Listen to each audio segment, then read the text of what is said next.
mikvah can give us a sense of birth. The same way that a baby is immersed in a watery world and comes out clean and unclothed and fresh. I think the point is that the mikvah teaches us something about the rhythms of life. There's a lot more to the mikvah than just the physical immersion, but it's a rejuvenation that's taking place and a renewal. It's just like really quiet in there and no one says anything, and you could stand there for hours if you wanted to. And just a real spiritual time. I do feel at that moment that it's important for the continuity of the Jewish people.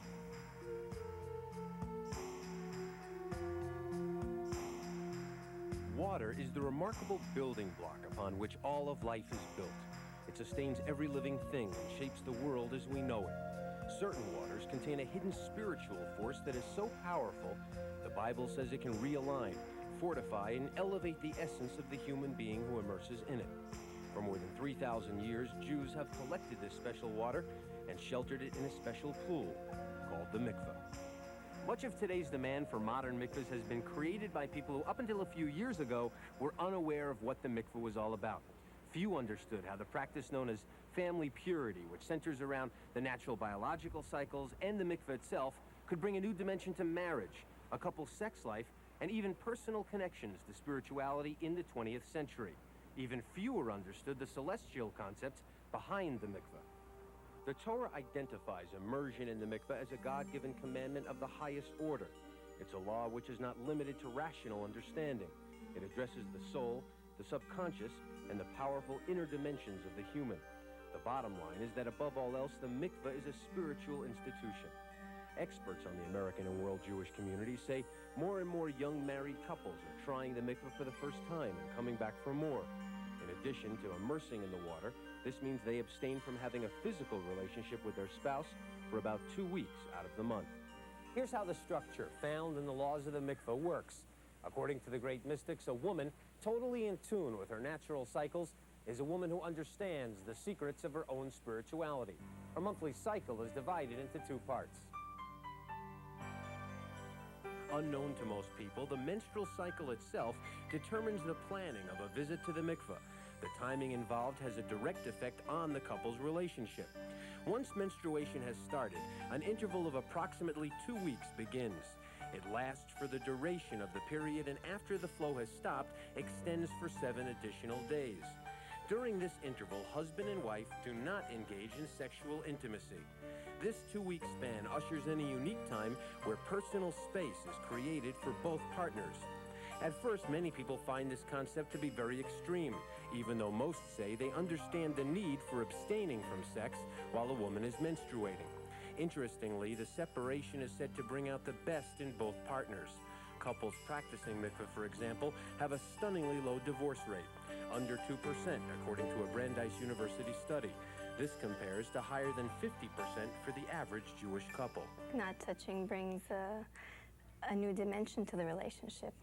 Not touching is, it makes you have to communicate verbally in a different way. You have to develop these skills.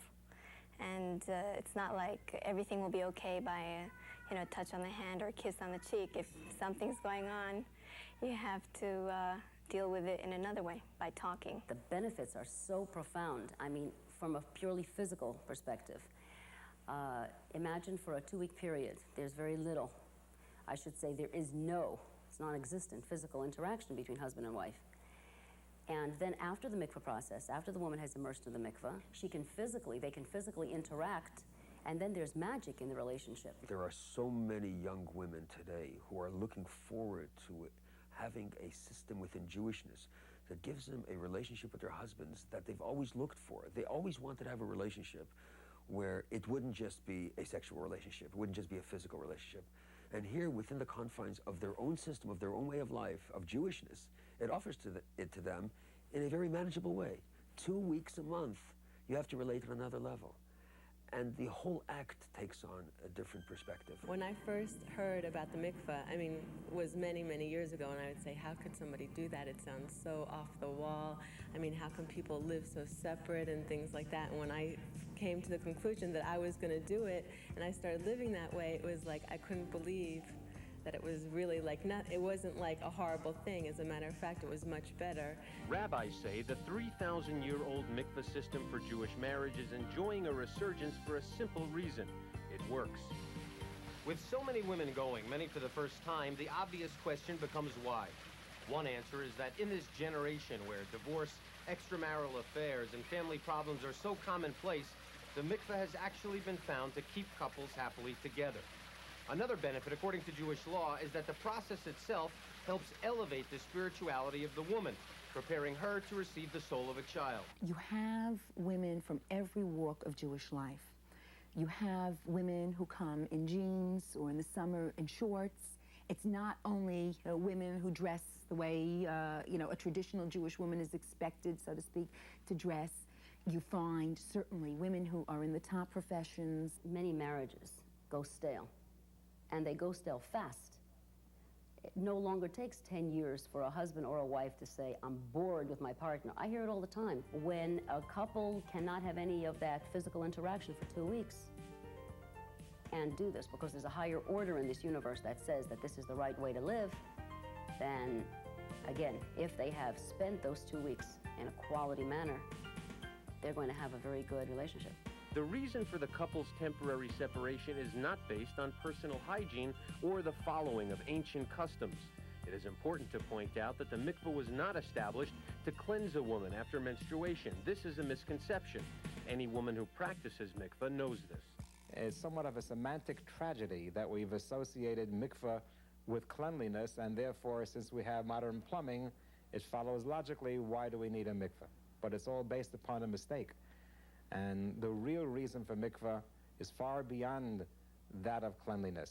As a matter of fact, according to halacha, according to Jewish law, a person who uses a mikvah must clean himself or herself thoroughly before going into the mikvah, so that the mikvah has nothing to do with cleanliness, except requiring it in advance. While one can never be sure of exactly why the Torah advocates certain commandments such as mikvah, we can be sure that it must relate to one's spiritual well-being.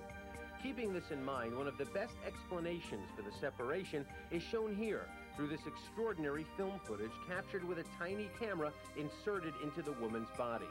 It shows that during menstruation, a woman passes the remnants of an unfertilized egg. According to Jewish belief, and even modern science for that matter, a death of sorts has taken place within the woman's body. Since she loses an unfertilized ovum, it is this loss of potential life, this whisper of death, that confers upon her a state of spiritual impurity that lasts during menstruation and for 7 days thereafter. This is not a new concept in Jewish life. Contact with any dead organism has always rendered a Jew spiritually impure for a period of 7 days, according to the Torah. In biblical times, a Jew like this could not enter the temple, for example, or handle sacred objects for a full week. There are so many hormonal changes that are taking place when a woman is involved in her menstruation. She needs that time. She needs to be a little bit separated from her husband physically. They can be together in the most intimate manner, but it's not a physical relationship. It gives you your space. It gives you grow together. There's so much more quality time. And that's all I really could say, is that if you want to study about it, if you want to learn about it, if you feel very comfortable with it, if you don't, you should try, because it really, really helps a marriage. It's time for me and myself, and it's a break that I can have for myself, where I can recharge my batteries in all aspects. Those who practice mikvah say there are many other advantages to separating as well. It can enhance communication, gives each partner a greater sense of personal space, reduces stress and feelings of rejection, and cuts down on the occasional tendency to view a partner as a sex object. Additionally, it can promote eye-opening discussions which lead to a better awareness of each partner's feelings, needs, and desires, and it encourages beneficial adjustments in the marriage. There are so many young people that are come to me for counseling, and come to many rabbis, and one of the issues that they don't seem to be able to communicate with each other. And whenever they have some difficulty, the answer and the panacea to it all is they jump into a common bed and, so to speak, They wipe away the pain of the moment, but they haven't dealt with the issue. For approximately a 12-day to 2-week period, the husband and the wife are forced to interact with each other besides physical connection. They must talk to each other, they must understand each other, they must think about each other, they must feel each other without physically touching each other, so that it uncovers another level of dynamic power that exists within each and every one of them. And that enhances the relationship in a very, very wonderful way. The family today is in danger. It's a common knowledge. Family values and the value of the family are diminishing in general American life, in the Western world even more so, not only America. And we are in danger in the Jewish community that which has always elevated us and been our mark of distinction, namely the closeness of family life and the values of family life, these are under attack today. With the institution of mikvah, it makes it possible, as has been said, for marriage to be a repetition of a honeymoon experience every month. That monthly honeymoon takes place at the beginning of the other half of the woman's cycle. Now that the woman has finished menstruation and gone through the 7 additional days, she prepares to go to the mikveh that evening, clearly marking the start of this other half of the monthly ritual. A woman who uses the mikveh has to be physically, completely clean before she goes. And the purpose of the preparation is to remove what we call barriers. The Hebrew word for it is chatzitza. We're going to try to remove any barriers that would prevent the mikveh waters from reaching every part of her body. When we use the mikveh, really we're affirming that life, like the natural waters, comes from God. It's really like a new beginning. And you walk down and you feel warm and you feel cozy and you feel loved.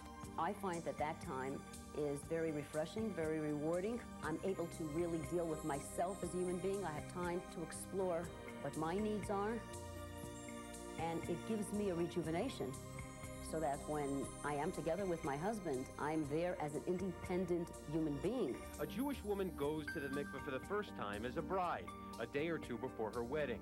Thereafter, she will go each month to spiritually prepare for conceiving a child. Once pregnant, she won't visit the mikveh again until after her baby is born. When you keep the laws of the mikveh, you want to create something, and it's not just like being with your husband for the fun of it. It prepares us fundamentally to a relationship that brings together, that fuses the body and the soul. I definitely think it's important for a marriage, and for myself, I get a lot out of it spiritually for myself. I leave the mikveh and I feel like I'm on a cloud. I look at myself in the mirror and I'm wearing no makeup and I look so pretty. I feel so pretty. It's probably the prettiest time I feel. And I see other women and I see the same look in their face, and it's just so natural. On the night of the mikveh, however, that's a very special night. The husband treats the wife as if she was absolutely a bride. It's customary to bring flowers home, to take their wife out to dinner, to take a walk. I mean, it's a night where it's dedicated to being intimate. Now, where in America, after 20 years of marriage, after 15 years of marriage, do you regularly take and dedicate a whole evening just for intimacy? It prepares you for the time when you consummate your relationship with your husband, which is a very special moment, and it prepares you spiritually. I think it's just good all around for the relationship because of the order it creates. It's a very nice cycle. You know that 2 weeks something's going to happen, and 2 weeks something different's going to happen. It's just a very natural thing. The entire person, the entire family, his whole attitude is uplifted. He starts to feel differently. He starts to look at life differently, starts to behave differently. And even where the human being takes all his shackles off, so to speak, he undresses himself entirely from his armor and is able to express himself most freely, which is in the intimacy of the sexual act primarily. There as well, there is a focus, there's a purpose. It's not an inhibition, but at the same time, it's enclosed with a certain sanctity that is important. This is what I believe the young people of today are finding. They're finding that the rituals of Judaism work. If I could communicate 2 words, I would just say rituals work. And the rituals of Judaism are very powerful and very effective. I think that we have a 3,500-year track record proving that the rituals of Judaism work. And I believe that the communications that actually mark the Jewish people over the centuries, over the millennia, is proof that these rituals work. While the average mikvah is a sophisticated indoor spa for rainwater, the immersion procedure itself has been described as one of the most mystical traditions in all of Judaism, an escape to another dimension. Beneath the surface, the high-voltage chaos of society is suppressed. In quiet solitude, a person's contemplations know no bounds.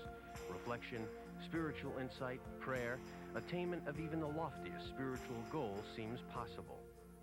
More than 2/3 of our world is covered by water. In fact, there is nothing alive on planet Earth which can survive without it. Rabbis tell us, however, that there is more to this precious resource than its ability to sustain life and to cleanse us physically. They say that hidden within this simple compound is also the ability to cleanse us spiritually. The basic notion of it is rejuvenation. Is in a way the basic idea of getting back to the source. You go into the water and you go as a person, as a human being. You are created, so to say, in water. The world is created from water. So we go back to the source. We get immersed into the source in order to be reborn. The mikvah experience, while most commonly the domain of young married women, can also be experienced by men. Pious Jewish men who want to purify themselves spiritually before praying in synagogue, especially before major Jewish holidays such as Yom Kippur, the Day of Atonement, use the mikvah as a means to achieve total spiritual purity. In ancient times, non-Jews studying Jewish subjects in order to convert used the mikvah as their final step in the conversion process. The same is true today. According to Professor Ronnie Reich, the world's leading expert on ancient mikvahs doing research at the Rockefeller Museum in Jerusalem, the Christian tradition of baptism was actually based upon the Jewish ritual of mikvah, which predates Christianity by more than 1,000 years. A man who converts from a different religion to Judaism, right? He has, when he has finished his studying of Judaica and he has brought, in those days, a sacrifice to the temple, the final act is entering a mikveh, taking a ritual bath, and then he is a Jew. This aspect was adopted by the Christian church. Even older women who weren't religious during their childbearing years often visit the mikvah as part of their return to the faith. Marlene Levine is a Florida resident who became interested in her Jewishness later in life. At the age of 75, she visited the mikvah for the first time. I felt renewed. I felt more energetic. I felt like I turned a new page, you know, and I felt like, you know, like you get a chance to do something that you've missed, and it was a high. In a way, it was a real high. This was feeling high without anything but doing this wonderful mitzvah. All mikvahs, whether modern or ancient, have certain things in common that were established in the Torah more than 3,000 years ago. Each, for example, must contain at least 120 gallons of water. This water is rainfall.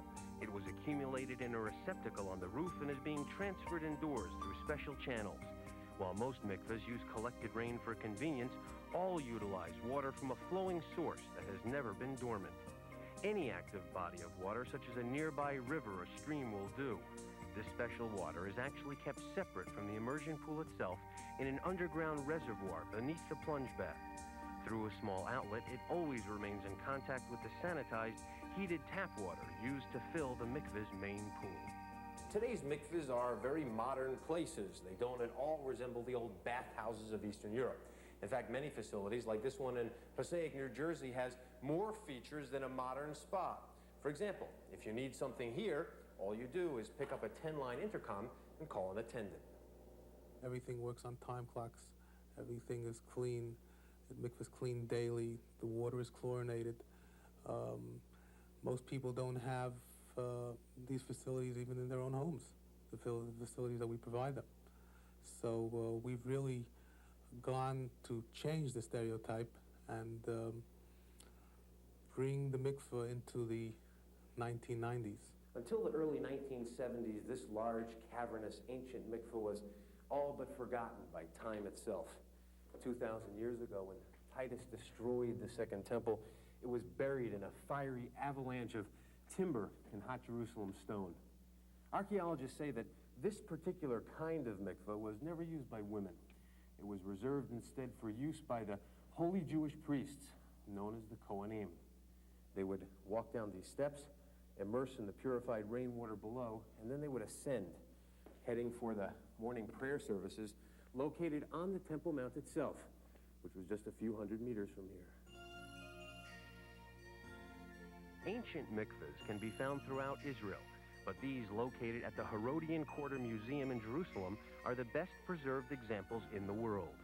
In ancient times, mikvahs were usually constructed of stone and looked like small caverns. When Jerusalem was destroyed by Roman soldiers in the year 70, these mikvahs because they were located in the basements of the priestly mansions, too far underground to be damaged. This scaled-down replica shows what historians believe these substantial residences once looked like.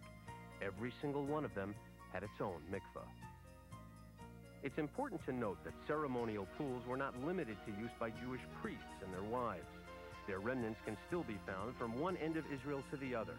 The legendary Western Wall in Jerusalem, once the outer retaining wall of the temple itself, is considered by people of many faiths to be the holiest site on earth.